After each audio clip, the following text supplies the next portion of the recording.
வணக்கம், நான் உங்கள் மோகனா. சின்ன சின்ன செய்திகளை பார்ப்போம் வாங்க குட்டீஸ்.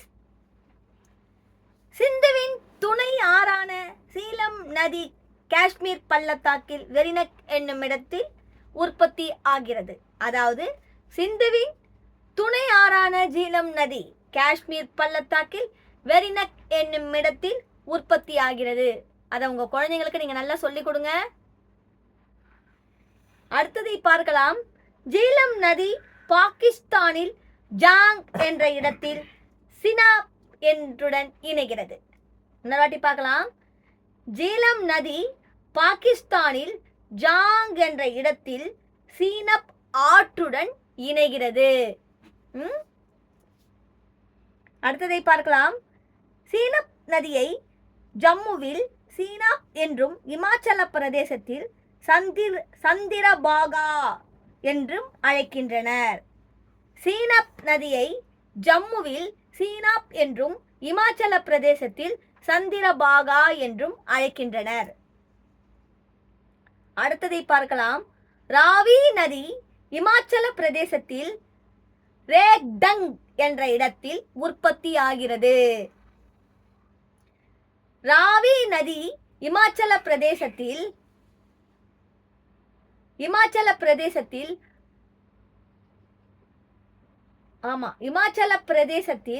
ரேக்டங் என்ற இடத்தில் உற்பத்தி ஆகிறது.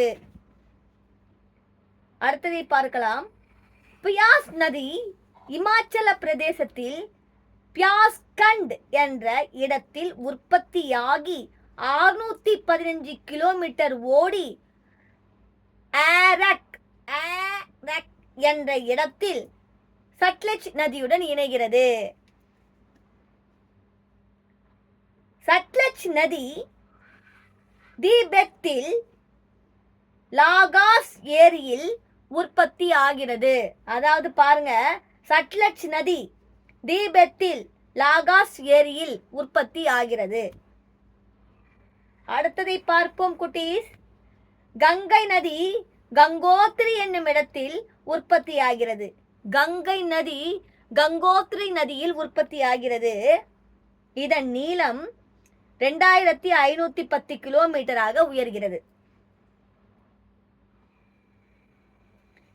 அடுத்ததை பார்ப்போம். கங்கையே இந்தியாவின் மிகப்பெரிய நீளமான நதி. கங்கையே இந்தியாவின் மிகப்பெரிய நீளமான நதி. அடுத்ததை பார்ப்போம் குட்டீஸ். கங்கை யாரு சமவெளியை அடையும் இடம் ஹரித்வார். அதாவது கங்கை யாரு சமவெளியை அடையும் இடம் ஹரித்வார். இமயமலையில்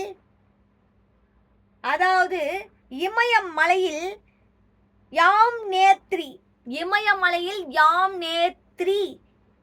என்னும் இடத்தில் யமுனை ஆறு உற்பத்தி ஆகிறது. இமயமலைக்கு அடிக்கடிக்கு ஆன்மீக வழியில் நிறைய பேர் போவாங்க. அதில் நிறைய பேர் போவாங்க. அதில் நடிகர்களும் போவாங்க. நம்ம ரஜினி சார் எல்லாருமே போவாங்க. இமயமலைக்கு நிறைய பேர் நிறைய இடத்துக்கு போவாங்க. ஐயா, இமயமலைக்கு போயிருக்கீங்களா ஐயா? பல முறைகள் ஐயா ஜான் பாஸ்கோ ஐயாவும் போயிருக்காங்க. அதனால இமயமலையில் யாம்நேத்ரி என்னும் இடத்தில் யமுனா ஆறு உற்பத்தி ஆகிறது. பார்த்துக்கோங்க. மானசாவர் ஏரியில் உற்பத்தியாகும் ஆறு பிரம்மபுத்திரா. இதன் நீளம் 2880 கிலோமீட்டர். இது குழந்தைங்களுக்கு 2280 கிலோமீட்டர் தான் சொல்லி கொடுங்க. மத்திய பிரதேசத்தில் பஸ்தார் குன்றுகளில் மகாநதி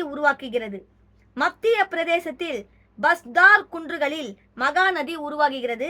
இதன் நீளம் 890 கிலோமீட்டர். தென்னிந்தியாவின் மிக நீளமான நதி கோதாவரி. இது மகாராஷ்டிராவில் உள்ள நாசிக் என்ற இடத்திற்கு அருகில் உள்ள திரயம்பக் என்னும் இடத்தில் உற்பத்தியாகிறது. அதாவது கேளுங்க குட்டீஸ், தென்னிந்தியாவின் மிக நீளமான நதி கோதாவரி. இது மகாராஷ்டிராவில் உள்ள நாசிக் என்ற இடத்தில் அருகில் உள்ள திரையம்பக் என்ற இடத்தில் உற்பத்தியாகிறது.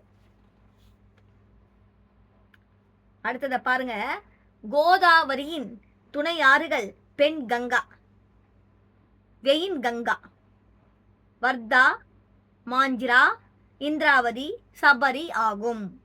கோதாவரியின் துணை ஆறுகள் பெண் கங்கா, வெயின் கங்கா, வார்தா, மாஞ்சிரா, இந்திராவதி, சபரி ஆகும். மேற்கு தொடர்ச்சி மலையில் உள்ள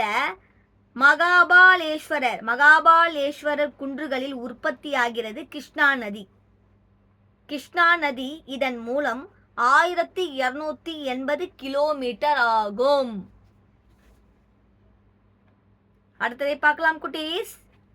கிருஷ்ணா நதியின் துணை ஆறுகள் துங்கபத்ரா, பீமா, வேணி, மலப்பிரபா, கட்டப்பிரபா, தண்டி, மூசி.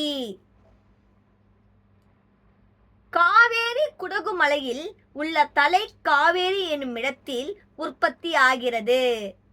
அதாவது காவேரி குடகு மலையில் உள்ள தலை காவேரி என்னும் இடத்தில் உற்பத்தி ஆகிறது. இதன் நீளம் 760 கிலோமீட்டர். காவேரியின் துணை ஆறுகள் ஏமாவதி, பவானி, நெய்யல், அமராவதி. அதாவது காவேரியின் துணை ஆறுகள் ஏமாவதி, பவானி, நெய்யல், அமராவதி. அடுத்தத பார்க்கலாம். காவேரியின் உள்ள நீர்வீழ்ச்சி என்னது? காவேரியின் உள்ள நீர்வீழ்ச்சி என்ன சொல்லுங்க? சிவசமுத்திரம். அடுத்ததை பார்க்கலாம். மத்திய பிரதேசத்தில் அமர்கண்ட் என்கிற இடத்தில் நர்மதை ஆறு உற்பத்தி ஆகிறது. அதாவது மத்திய பிரதேசத்தில் அமர்கண்ட் என்ற இடத்தில் நர்மதை ஆறு உற்பத்தி ஆகிறது. செல்லம் குட்டீஸ் பார்த்துக்கோங்க. அமர்கண்ட் என்ற இடத்துல என்ன ஆறு உற்பத்தி ஆகுதுன்னு கேட்டா என்ன சொல்வீங்க? நர்மதை ஆறு உற்பத்தி ஆகிறது என்று சொல்லணும். மகாதேவ் குன்றுகளில் தபதி ஆறு உற்பத்தி ஆகிறது. இதன் நீளம் 670 கிலோமீட்டர். மகாதேவ் குன்றுகளில் தபதி ஆறு உற்பத்தி ஆகிறது. இதன் நீளம் 670 கிலோமீட்டர். 2116ஆம் ஆண்டு ஸ்விப்ட்ரட்டில் என்ற நட்சத்திரம் பூமியின் மீது மோத உள்ளது. சரியா? பார்த்துக்கிட்டீங்களா? அடுத்ததை பார்ப்போம். ஓகே, பார்க்கலாம். லீ மான்டி செய்தி நிறுவனம் பிரான்சின் தலைநகரம் பாரிஸில் உள்ளது. அடுத்ததை பார்க்கலாம். என்டைரோகிக்ரினின் என்ற இறப்பை சுரப்பிக் சிறுகடல் பகுதியில் ஆரம்பமாகிறது. பால்காளான் தீவுகளை ஸ்பானிஷ் மொழியில் இலாஸ் மால்வினர்ஸ் என்று அழைக்கின்றனர். ஆப்பிரிக்காவில் உள்ள விக்டோரியா ஏரியின் பரப்பு 6,94,085 சதுர கிலோமீட்டர் ஆகும். இஸ்ரேலுக்கும் சீரியாவுக்கும் இடையே சாவுக்கடல் என்னது? டிட்ஷி உள்ளது. சில்வண்டு பூச்சியின் சத்தத்தை கொண்டு வெப்பநிலையை கணக்கிட முடியும். முட்டையின் மஞ்சள் கருவில் சிறிதளவு கந்தகம் அடங்கி உள்ளது. அடுத்தது பார்க்கலாம். குருடு எண்ணெயில் ஷின் என்ற ஆல்கேன் காணப்படுகிறது. அடுத்ததை பார்ப்போம். ஐஸ்லாந்து நாட்டின் சட்டமன்ற அமைப்பான் ஆல்திங் கிபி 930ஆம் ஆண்டு நிறுவப்பட்டது. பாண்டியர்களின் துறைமுகங்களாக கொற்கை மற்றும் காயல் ஆகியவை நிகழ்ந்தன. தென்சிங் என்பவர் எவரெஸ்ட் முதலில் அடைந்த இந்தியர் ஆவர். மும்பையில் உள்ள மத்திய ரயில்வே தலைமையகம் 1951 நவம்பர் 5 துவங்கியது. மும்பையில் உள்ள மத்திய ரயில்வே தலைமையகம் 1951 நவம்பர் 5 தொடங்கியது. அப்துல் ரஜாக் டிராபிக் செஸ் விளையாட்டுக்கு வழங்கப்படுகிறது. அப்துல் ரஜாக் டிராபிக் செஸ் விளையாட்டுக்கு வழங்கப்படுகிறது. குட்டீஸ் பாருங்க, 2002 ஆண்டு மார்ச் 26 இந்திய நாடாளுமன்ற கூட்டுக்கூட்டம் வரலாற்றில் 3வது முறையாக கட்டப்பட்டது. இந்தியா டுடே இதழின் தலைமை அலுவலகம் புதுடில்லியில் உள்ள கன்னெட் பிளஸில் உள்ளது. ஜிம்பாப்வே நாடு பிரிட்டனில் இருந்து 1980 விடுதலை பெற்றது. ஜிம்பாப்வே நாடு பிரிட்டனில் இருந்து 1980 விடுதலை பெற்றது. ரஷ்யாவின் லெனின்கிராட் நகரம் நோவா நதிக்கரையில் அமைந்துள்ளது. ரஷ்யாவின் லெனின்கிராட் நகரம் லோவா நதிக்கரையில் அமைந்துள்ளது. அடுத்ததை பார்க்கலாம் குட்டீஸ், பாருங்க. தங்க பகோடாக்களின் பூமி மியான்மர். தங்க பகோடாக்களின் பூமி மியான்மர் நாடு என்று அழைக்கப்படுகிறது. முகமது நபியின் சீடர்கள் காலிப் என அழைக்கப்பட்டனர். முகமது நபியின் சீடர்கள் காலிப் என அழைக்கப்பட்டனர். நியூ டெல்லியில் இந்திரா காந்தி பன்னாட்டு விமான நிலையம், அதாவது நியூ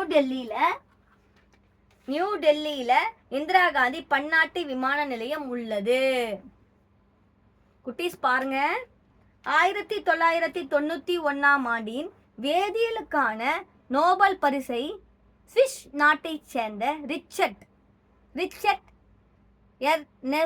எர்னெஸ்ட் என்பவர் பெற்றார். 1999 வேதியியலுக்கான நோபல் பரிசை சுவிஸ் நாட்டை சேர்ந்த ரிச்சர்ட் எர்னெஸ்ட் என்பவர் பெற்றார். குட்டீஸ், நான் இப்போ சின்ன சின்ன செய்திகளை உங்ககிட்ட ஒரு கொஞ்ச நேரம் பகிர்ந்தேன். இதனுடைய அர்த்தங்களை எல்லாம் கேட்டு அம்மாவிடமோ அப்பாவிடமோ கேட்டு தெரிந்து கொள்ளுங்கள். இல்லை தாத்தாவிடமோ பாட்டியிடமோ தெரிந்து கொள்ளுங்கள். என்ன சொன்னார்கள் என்று புரிந்து கொள்ளுங்கள். இது சின்ன சின்ன செய்திகள். இத்துடன் இந்த சின்ன சின்ன செய்திகளை நான் உங்களிடம் இருந்து விடைபெறுகிறேன். நன்றி, வணக்கம். ஆர் மோகனா.